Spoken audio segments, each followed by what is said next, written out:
Hey guys, what's up? It's Alex here. Welcome back to another video, and before I quickly jump into this, I just want to say a massive thank you to everyone that has donated for my university project, my third year university project. We've had some amazing support already, and I just wanted to extend my thanks once again. It's absolutely incredible the amount of support we've had already. So of course, I'm going to continue to leave that link in the description now, because we need to keep raising as much money as possible to help this happen, because as I said, motorsport is an expensive sport, so it's unfortunately going to cost a bit of money to get this project done, but thanks to your support it is becoming much more of a reality, so thank you once again. That link's in the description. So in today's video we're going to be speaking about some of the most iconic Formula 1 liveries of all time. Now of course, as always, I want to hear your opinions in the comment section down below. Do you think that these are the most iconic ones, or do you feel that there are other ones that I haven't mentioned in this video? Let me know. Comments down below.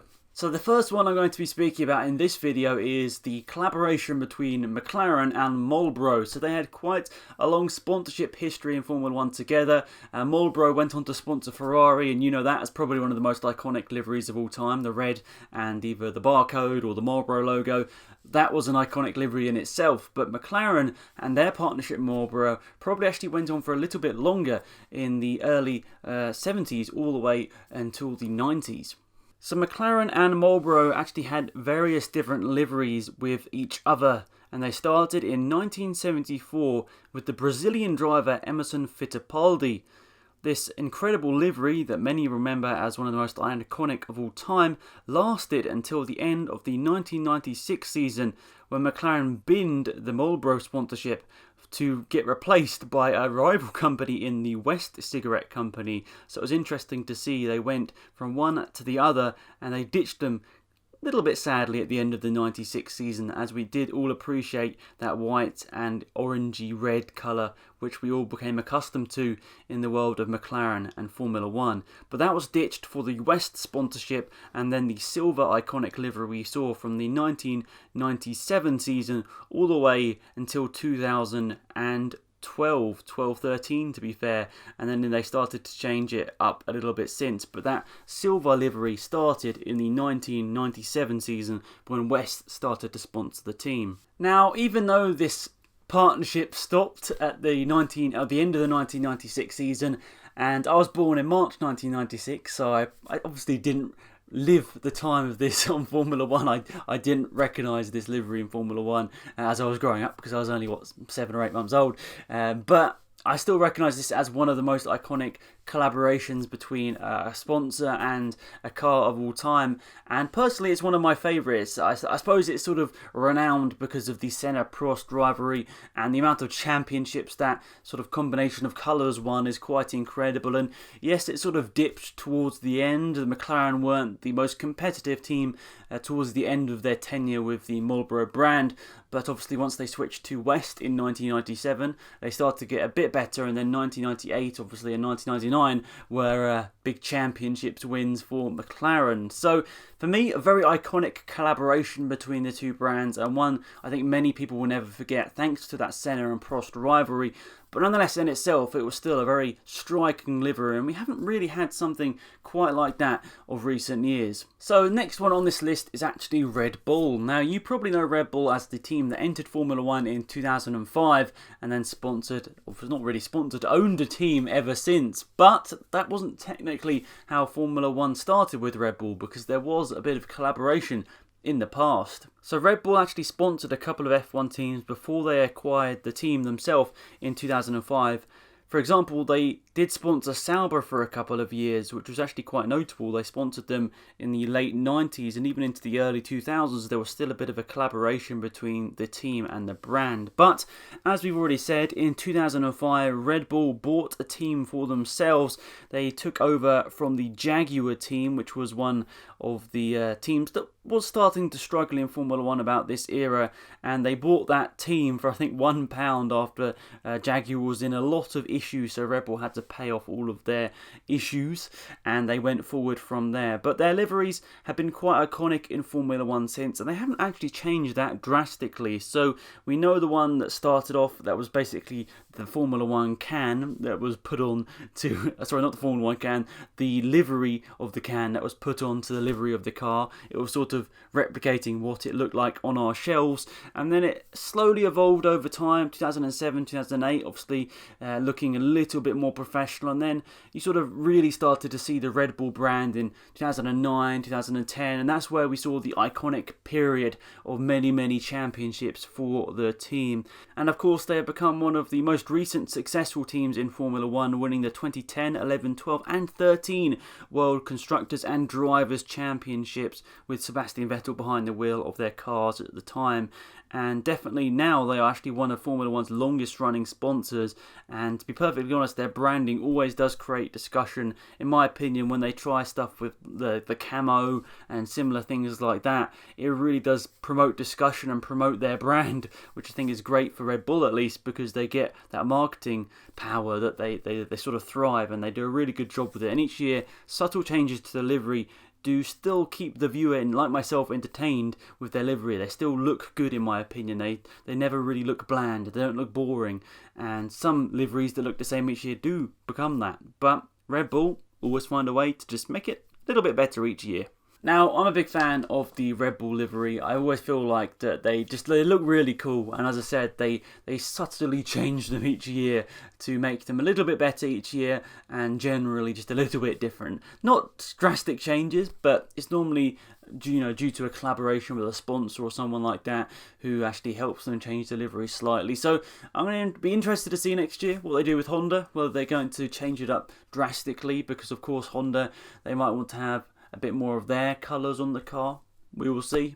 I guess they probably don't have too much bargaining power right now, because Red Bull are a bit like, nah, we'll just take your engines and we'll just leave it at that for now.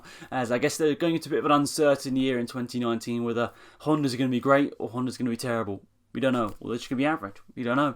But it's going to be interesting to see. But for me, at least, as I was saying, Red Bull, a very iconic collaboration in Formula 1. One I personally really like. I always thought their liveries look good. And to be fair, a lot of energy drink brands do look pretty good in marketing in sort of Formula 1 and also other sports like rallycross or whatever. They always look really cool, the collaborations. So I'm interested to see what they come in with. Is it Rich Energy and Haas next year? It's going to be interesting to see, because obviously Rich Energy is like black and gold colours, so we'll see where they go. Back to a colour combination I'm about to mention. This wasn't even a link I was planning, but yeah, it's happened. So the most iconic black and gold livery in Formula 1 history is of course the JPS Lotus era. Now, they were in Formula 1 together for a very long time, and I think if many people recall what their favourite livery of all time was, this JPS Lotus livery probably does rank up there. It didn't really change much for like 20 years, but people still loved it, and I guess because it managed to survive all that time and not really have to change that much, it became iconic and synonymous with the Lotus brand in Formula 1. And of course, when they came back in 2011, yeah, it was 2011, they tried to copy that livery once again. Maybe not quite to the same effect, however. So JPS began sponsoring Lotus in the 1968 season and kept with the team, as I said, for nearly 20 years until 1986. The black and gold is renowned as one of the most iconic liveries of all time, and as I've said, it's been tried to be copied since. Not to great effect. The 2011 and 2012 and even the 2013 Lotus cars didn't look particularly great. Even 2014, to be fair, as well. And 2015. Wow, I just realised they went on for a lot longer than I thought. But it was from 2011 to 2015, they had that black and gold livery.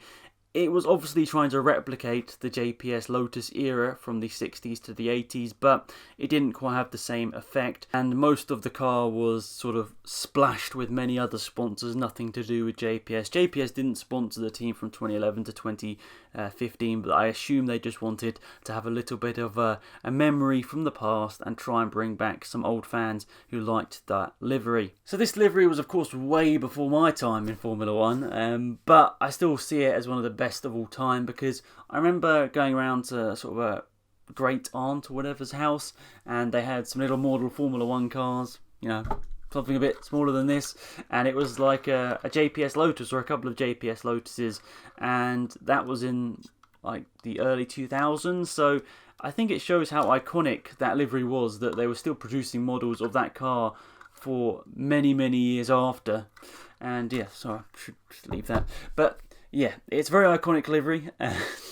It's a very iconic livery, which I think many people, when they think of a classic livery, one of the ones that was synonymous in Formula 1 for multiple years, they probably see that as one of the main ones. And I don't know whether you guys agree, whether you think the sort of green and yellowy gold before that was more iconic, because that was less about sponsors, that was more just about the colour combination of sort of British racing green. So what do you think? Was the yellow and green Lotus more iconic, or was the gold and black one more iconic? Let me know in the comment section down below. So next up we've got Williams, and it's not going to be about their Martini sponsorship, because you can see on that helmet and my most recent go-karting helmet and my go-karting overalls from Adrian Sittle, they had a pretty successful branding partnership with Martini over the past years, and whilst that was pretty iconic in itself, it sort of brought back a lot of memories from people that watched Formula 1 in like the 70s and 80s and sports cars as well, because Martini did used to sponsor quite a lot. But it's not going to be talking about that. It's going to be talking about Williams' partnership in the 70s all the way through to the 90s, I think, with Canon, Mobil 1 and various cigarette companies. So this partnership, as I said, between Canon, Mobil 1 and these various cigarette companies gave us some really iconic liveries with the blue and white and also the yellow/gold parts of the car. These stunning liveries started with the Williams FW10 and lasted all the way to the FW19, raced in the 1997 season. So this combination won 7 World Constructors' Championship and numerous drivers' titles, and was definitely in Williams' most successful era as a constructor. And that partnership, especially Canon and Mobil 1 and all these cigarette companies that were involved with Williams as well, they gave us that really iconic car, the blue, the white and the yellow mostly, but also the introduction of the gold later on. That was a really iconic car, and of course you'll remember it from Prost winning a championship in that coloured car, Mansell winning that championship in that coloured car, and unfortunately the sad death of Ayrton Senna, who was also driving a car driving those colours basically when he sadly passed away in San Marino. So out of these 4, what would you say is the most iconic? Because all of them in their own right are pretty memorable cars, and they all lasted in their own right for a long time. As we were saying, most of these actually lasted for nearly 20 seasons. McLaren and Marlboro lasted 22 years. Red Bull have obviously been in since 2005, so that's 13-14 years next year. So that's been quite a long time. And then obviously JPS Lotus, about 20 years, Williams' partnership, with all those guys lasted for at that same time as well. So these iconic partnerships were with us for a long time in Formula 1, and that's maybe what made them iconic, is because those strong brand partnerships between Formula 1 teams and companies alike. So it's really interesting to see how that is kind of, in a way, what makes an iconic livery, is the combination between a couple of brands and a couple of teams for a very long time. That's what works. So let me know in the comment section down below what your most iconic livery of all time is, and that's it for this video. So thank you so much for watching. Hopefully you did enjoy it, and yeah, as I've been saying already, if you haven't donated to the Kickstarter for my 3rd year university project, I'm going to keep mentioning it because it's really important for me to get that goal. So we've had some great success already with the project, and we're getting towards our goal of £800, and if we go over £800, that money will still come back into the project, because our budget is way more than £800. Unfortunately, it's just the way motorsport is, it's just so expensive. So yeah, we're trying to raise as much money as possible, but we've set £800 as our first target, so we'd massively appreciate your support. There's some really awesome goals and sort of tiers out there for you, so you can be credited in the documentary, which is going to be released here on YouTube on this channel, and you can also be credited with the social tag. You can also get exclusive behind the scenes photo and videos that are very frequent, so you're going to be getting some like behind the scenes vlogs and stuff like that. It's going to be really cool. So after that there is the poster, so that's pretty cool. It's like an A3 poster which will ship anywhere in Europe. And then also above that, we've got the t-shirt, and then we've got a bit of a combination between the t-shirt and the poster. That's a bit of a pack together. And then the ultimate goal in our project is sort of a join us on an edit day, and see a bit of an exclusive look at the film. Come to our television studios, which is used by BBC and ITV. Join us for a day, watch the film in advance, give your opinions, and become an executive producer on the project. We're hoping for 2 or 3 people to join us with that ultimate goal, which is £100. So, there's possibilities for everyone to donate. So, once again, I just want to say thank you to everyone that has done, and thank you to everyone that's considering doing so when they have the time and they have the money to do so. That's massively appreciated. Me and my other 2 teammates are massively appreciating everything that's going on so far. So, thank you so much for watching. Hopefully you enjoyed the video, and please consider donating if you haven't already. So that's it. Thanks for watching. It's been AlexZAfRo. Goodbye.